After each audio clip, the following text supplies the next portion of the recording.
Spring means change, the changing of time, the changing of seasons. And with change comes hope. It's a time for a fresh start, a new season. But for 11-year-old Bryson Burks and his mom, Chris, change this spring means learning to adjust to life without a father and a husband. Change sometimes means that good things, things we love and care for, end. Unfortunately, for Bryson and Chris, the change they would have to endure would be extremely difficult. Brett Burks' kidneys began to fail in late 2012, which led to grueling dialysis treatments, a tough task for him combined with other medical issues, including high blood pressure. Brett would need a kidney transplant to survive. Brett was at UAB Hospital in the spring of 2014. He was in line to be the 6th person transplanted as part of the UAB kidney chain, a chain that began in December 2013 and to date has matched 38 living donors with 38 recipients. It's the longest kidney transplant chain ever performed on record. For Bryson, the pain of watching his dad suffer and wondering what it all meant was taking a toll on him.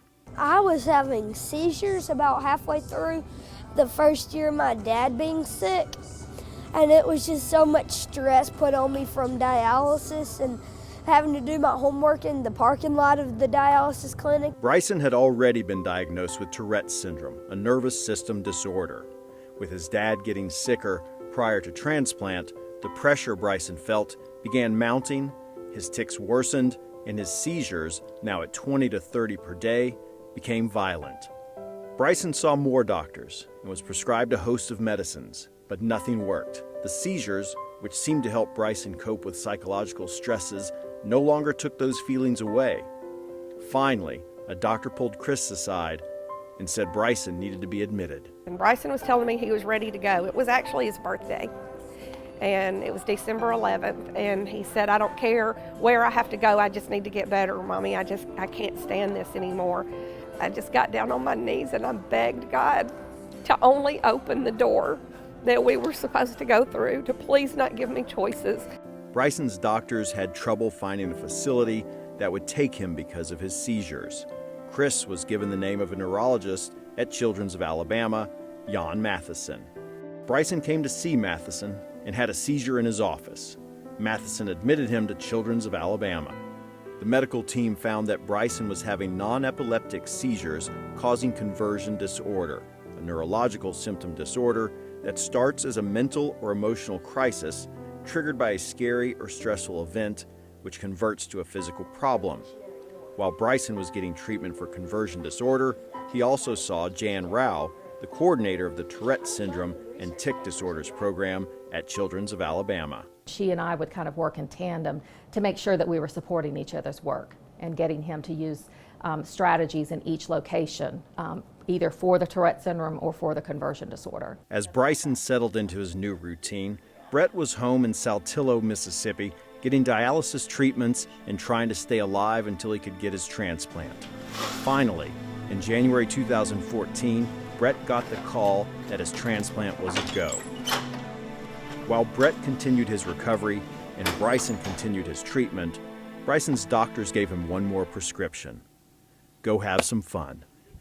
Bryson was naturally drawn to the baseball field. We're driving around trying to figure out what to do. We've been stuck in that townhouse for months. I'm a big baseball, softball fan, and I saw the lights, and I said, Bryson, there's some kind of game going over there. It may be girls softball. I don't know what it is, but let's go check it out. UAB's baseball team was playing at Regents Field that afternoon, and the day played out like a fairy tale for the then 10-year-old. Within 10 minutes, he caught a foul ball. By the end of the game, he was getting players' autographs and sitting in the dugout with head coach Brian Shoup having a one-on-one talk. And that's kind of how our relationship with the Blazers started. We got autographs and met some of the guys, and they just grabbed us up, and we became a part of their family, and they became a part of ours. Bryson struck a special friendship with players Mitch Williams, Tyler Mims, and Holt Davis, all three of them catchers, which is Bryson's position on his travel team. Just noticed this kid after the game, he wanted an autograph. He really wanted to see the catchers, so he really wanted to see Mitch and myself and talk to us and he was a catcher too at his little league team, and he just really loved the game and had a great smile, a great personality, and just really interacted with us, and it was just really cool. And you know, we signed his ball, and didn't think nothing of it. Just thought it was another kid who loved the game, who you know, wanted to get our autograph. And but then we come to find out later on that there's a lot more to it than that. Bryson's love of baseball and his new friendships with the players provided the outlet he needed. Bryson so desperately needed some normalcy or something to look forward to, some positive excitement rather than all of the scary things that we've been faced over the last year. And it meant everything to see that spark in his eye come back. I can give you a clue to help you know what to do. Keep your smile and fight, fight, fight. Try with all your might. Every day, wake up and say, I will have a wonderful day. While Bryson continued with his own recovery, Brett's situation took an unexpected turn. His labs didn't look all that great. It looked like he was losing the kidney, and it wasn't rejection, it was something else. That something else was atypical hemolytic uremic syndrome, or AHUS, an extremely rare disease that can attack the kidneys. AHUS affects 2 people per million in the U.S. each year. The thing that happened with him really was the kidney failure. Once the proteinuria started, it went so fast that he went from relatively normal kidney function to kidney failure in a span of weeks. During the night, I heard that familiar sound of somebody not being in control of their body. I had heard Bryson, you know, having seizures. I know what it sounds like. On July 7 of 2014, at the age of 44, and 6 days before his wedding anniversary, Brett Burks died. As the Burks were dealing with their grief as best they could, Bryson started Kidney Head, a foundation to help children on dialysis and their families. The name comes from Brett's love of the band The Grateful Dead. We don't just want to say, oh, he died, he died. We want to honor him and kind of let it live on.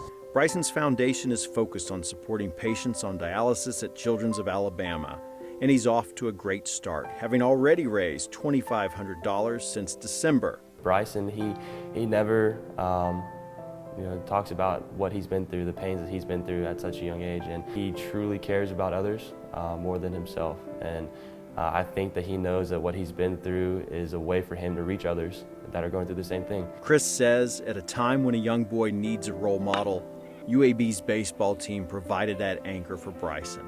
They texted with him, played catch with him, but most importantly, they spent time with him and made him part of their family, something Brett was well aware of before he passed. Coach Shoup, his main focus is to build men, and I think in the process of building a man, you know, and inspiring people and changing people's lives, you know, I feel like that's, you know, right in there with that. It's a great family, and I'm glad that UAB and UAB baseball has had a great impact on their life. He was so starstruck by them, but they told him he was the real hero. You know, you look at us like we're heroes, but you're the hero. Look what you're going through. Look what you're doing, and you're our hero. And, you know, he believed that. They gave him hope, and you just can't put a price tag on that.